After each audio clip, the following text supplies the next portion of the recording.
And as you know, people say it for hello and goodbye and love, but I prefer the indigenous meaning. The light of the sun in me shines forth. My face shines the light upon you. Would you take a moment and just imagine that light coming forth out of your being? Thank you. So I got this title, Unencumbered Love, from a post-it that I had on my refrigerator on my bedroom wall a couple of years ago. And I was in the midst of exploring a relationship. And when I thought about love in an unencumbered way, it made me think about, I need to look at my baggage. The baggage of childhood trauma, grudges, not feeling good enough, smart enough, feeling like a victim, or being small, acting and exhibiting smallness. So, that was okay for a while, but then it morphed into a noun. What is unencumbered love? Besides essence, pure light, transcendent, I wanted to know, how can I access it? How can I know it? What is it? What are its effects? So when Delith emailed me about doing this talk, I knew exactly what I was going to do it on. And then that evening, in a Course in Miracles Zoom workshop that I do with my spiritual mentor friend in Hood River, Oregon, we came upon a line. It was in this part, it was in a paragraph in lesson 156. As you step back, the light in you steps forward and encompasses the world.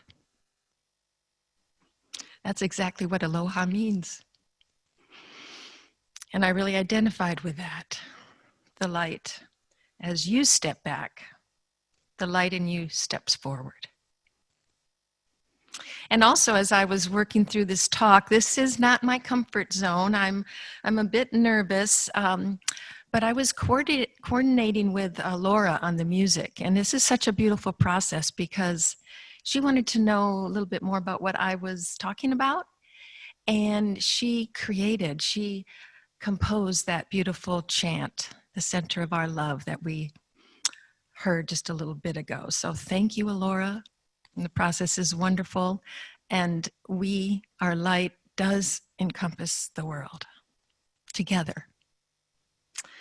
So what is unencumbered love? Obviously, we've all heard we're not supposed to use the negative, the word non or not. So, but it works for me because, well, you'll find out why it works for me as the talk goes on. To me, unencumbered love is eternal, infinite mind, timelessness, pure peace, pure grace, freedom. It is shapeless, soundless, and yet it has all shapes and all sounds, all life, all light. Yet it's empty and dark. It has all answers, yet it has no thoughts. It is all there is. It is the everything and the nothing. It is the center, and it has no center. It is everywhere and nowhere. It is right where you are. So what is it not? It is not a name. We try to put names and words to it for our convenience sake. There are no labels or boxes or words or limitations. There are no boundaries. And because it is timeless, it has no past. Therefore, shame cannot exist in it. It has no future, so therefore no worries can exist. There's no beginning, no end, no space-time continuum, which is where the ego likes to live. It is not hope. For hope is the ego looking for a future conclusion or a figure or a shape or an answer. It is not forgiveness, because forgiveness suggests the past transgression. And remember, there is no past in this timeless essence. It is not a place for seeking. All answers are already there, and you reside in it. It is not a place to assuage your guilt, for there is no judgment. And is not for opinions, preconceived ideas, or rational analyses. In other words, you don't bring your small self there. It sounds like I'm describing a location, a place to go, but it has no locality, and yet it is nearer to us than our heartbeat. Yet we live around it without really going there that often. It is in your heart, mind, and body. It is in our relationships, even the divorce and the breakup. It is in the cancer. It is in the treatment. And it is definitely in the healing. It is the healing. It is in the family, the community, and right now I know it is in the nation and in the planet. There are so many benefits to accessing and residing in this unencumbered love. I found that it was really helpful in my situation where I have this 1927 house in Brooklyn. And if you think about the burdens or the encumbrances, electrical, plumbing, wasps. I got stung by a wasp the other day. Bees were in my wall. Oh yeah, the wasp moved into my wall too. This morning when I woke up to go to the bathroom, there's a freaking bat in my little Four Seasons room. So if anybody knows how to trap a bat, let me know. These encumbrances are just conditions. And for me to be able to endure and stand strong and motivated in this situation, I've created a bit of a tool, I guess, to disengage from that stressful reality. So it can be used. This thing of unencumbered love that I'm talking about can be used when there is a loss, chaos, danger, conflict, or a meltdown. It is when you enter into peace and reconnect with the infinite grace. When you feel small and you're not feeling like you're doing enough, this pause can recenter the infinite around you. When you are mentally stuck with a task, a problem, or you are involved in a creative endeavor, I'd like to refer to a Claude Monet quote, and I've been looking at this posted on my refrigerator for a while. To truly see something, you must forget its name. When you are in the midst of a life lesson, an emotional breakthrough, pause to unify with this one heart, one mind that knows all.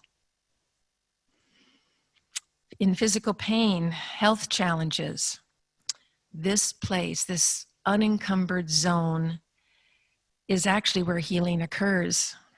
Remember, healing can't occur in the past, and it does not occur in the future. It can only occur in the present moment. And it's really important right now in this time of national stress. I believe that tapping into this unencumbered love would be really good for freeing our past paradigms, entrenchments of thinking. Maybe things like racism and bigotry, or, just thinking in terms of a history that we really don't know the whole story of. But going into this unknown can be scary, so you have to show up with some trust. To reconnect and get back to who you are. I heard about the use of the word to remember, and not in the case of recalling who we are, but to remember ourselves back to the wholeness of life. To remember ourselves back into the membership of unconditional, infinite, unencumbered love. Deepak has a quote that I'd like to say here. Meditation is not a way of making your mind quiet. It is a way of entering into the quiet that is already there. And I guess what I'm talking about is like a little mini meditation.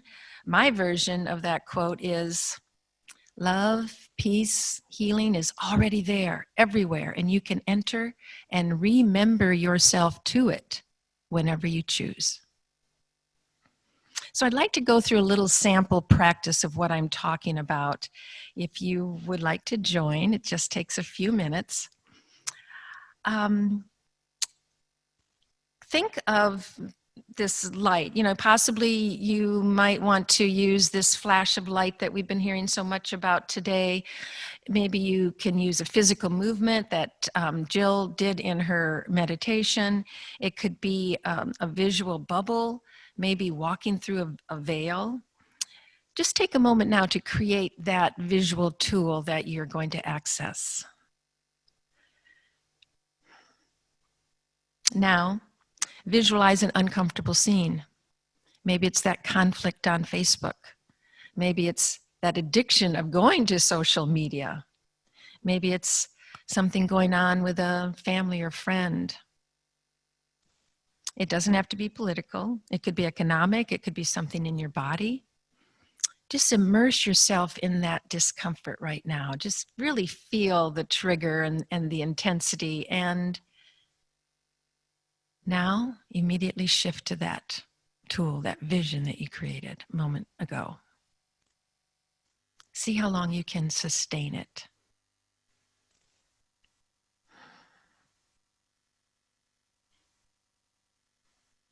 From stress to grace, from constraint to freedom. It is only a thin veil that separates us from this consciousness. Thank you. Thank you.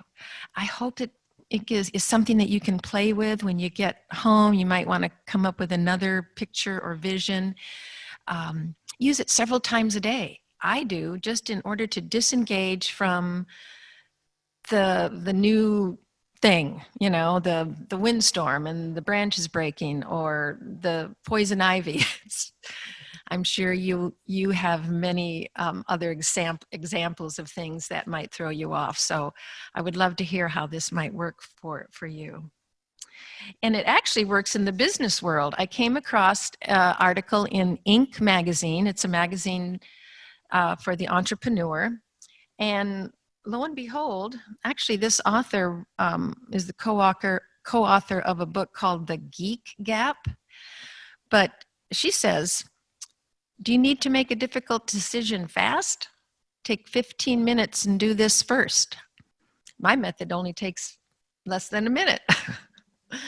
But she says, and entrepreneurs and business people have to make fast decisions. They're working, to get their business successful, and they got to go with the flow and go with the times and the competition.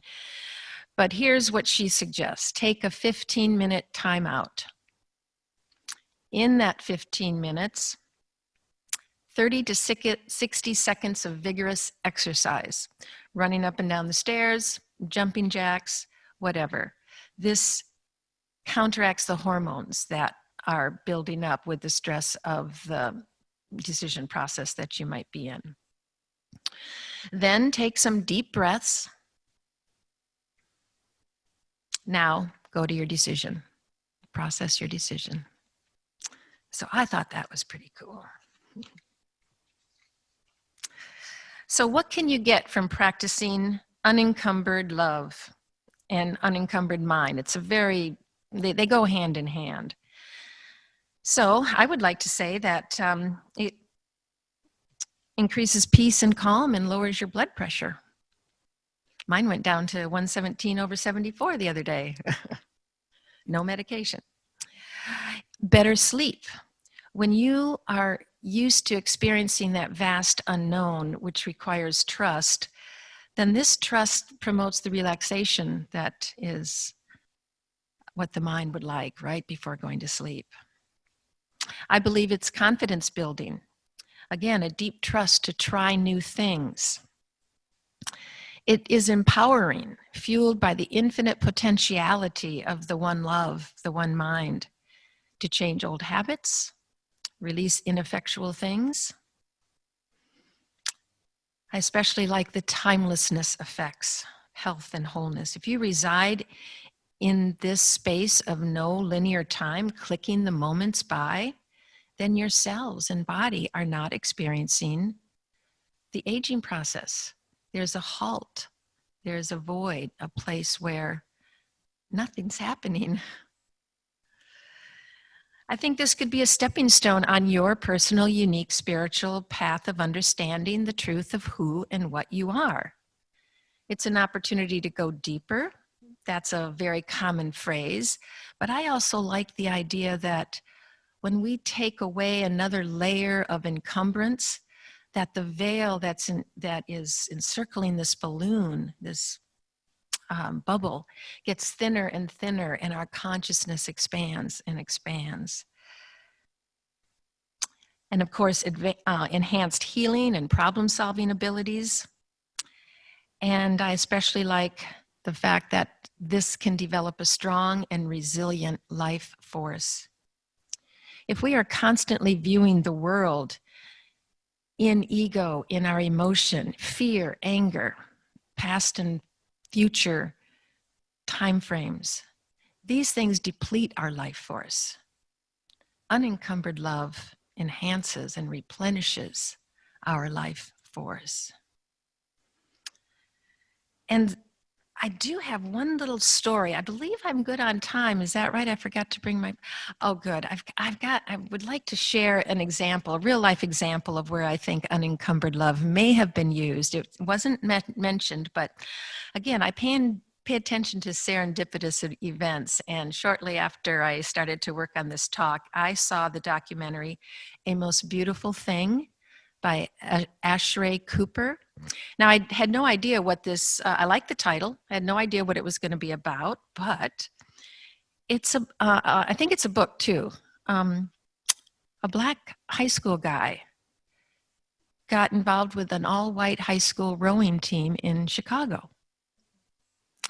And I think he would exemplify unencumbered love and the amount of trust and freedom that he would have to exercise in order to, go into these kinds of challenges. Well, not only is he black and, he's on an all-white team, but being in a boat, in a rowing situation, I guess you have to surrender your trust to the whole team. And all these guys are white. He grappled with his fear of the deep, dark water and drowning. These boat hulls are very thin. So it was so cute. He got involved in the rowing club because they were giving pizza, in the high school cafeteria to get people to sign up. And he liked the shape of the boat. And he eventually loved the sound of the blade slicing through the water. Then he went on to create the first all-black high school rowing team. And he helped his team to face the same issues. So that's my talk. Oh my gosh. Thank you all for being so welcoming and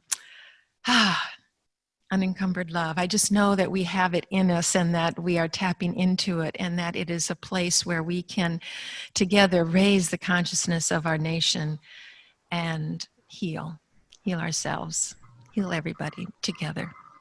Thank you.